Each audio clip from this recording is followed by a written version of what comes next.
மீனாட்சி சுந்தரேஸ்வரர் நமோ நமக.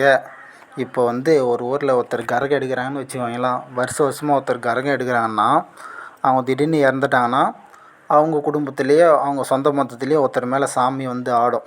அப்படி சாமி இறங்குறவங்க மேலே மட்டும்தான் அந்த கரகத்தை அடுத்து அவங்க மேலே தான் எடுத்து வைப்பாங்க. அதே மாதிரி எனக்கு ஒரு சம்பவம் நடந்துருக்கு, சொல்கிறேன் கேளுங்க. இவர் தான் எங்கள் தாத்தா முனிசாமி நாயுடு.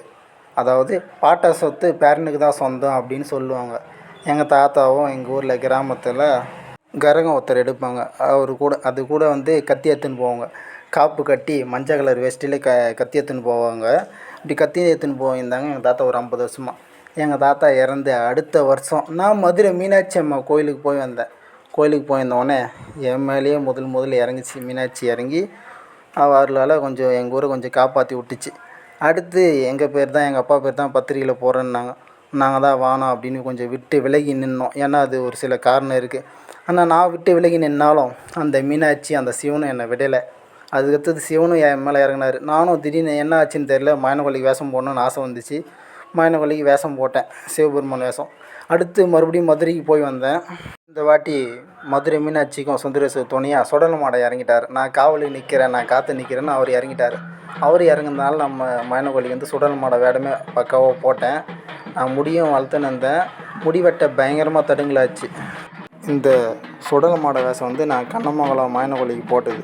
இப்படி நல்லா இருக்கா? உங்கள் ஊரில் என்ன வேஷம் போடணுன்னா சொல்லுங்கள், சாமி வேடம் பக்காவாக போட்டுடலாம். நம்ம மேலே இருக்க சாமி அவர்களால் ஒவ்வொரையும் காப்பாற்ற சொல்லி வேண்டிக்கலாம். சுடலை மாடன் நமோ நமக. என்னடா முடிவெட்ட தடங்கள் மேலே தடங்களாகுதுன்னு நினச்சிட்டே இருக்கும்போது தான் தெரியுது, நம்ம மேலே சிவன் பயங்கரமாக உட்காந்துக்கிறாரு. என்னை காப்பாற்றணுன்ற ஒரே காரணத்துக்காக பயங்கரமாக உட்காந்துக்கிறது எனக்கு நல்லா தெரியுது. முடி எடுக்க விடாமல் என்னை அப்படியே போட்டு ஆட்டி படிக்கிற அந்த மீனாட்சி சுந்தரேஸ்வரம்.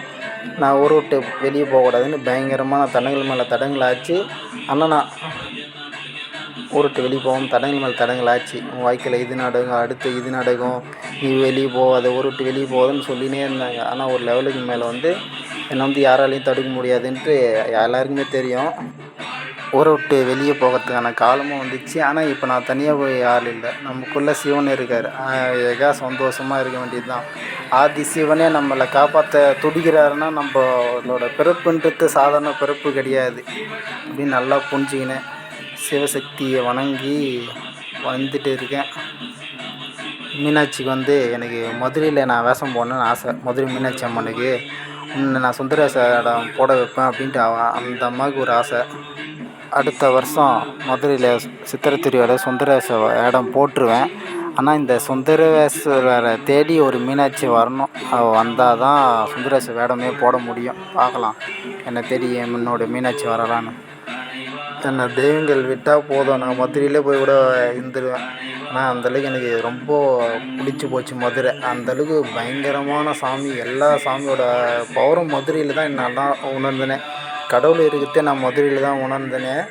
நல்ல மீனாட்சிலேருந்து சிவன்லேருந்து காளி கோவிலேருந்து கருப்பசாமி கோவிலேருந்து எல்லா கோயிலுமே இருக்குது மதுரையில். மதுரைன்றது ஒரு பூர்வீகமாக இருக்குது. தமிழனோட பூர்வீகமே அங்கே தான்.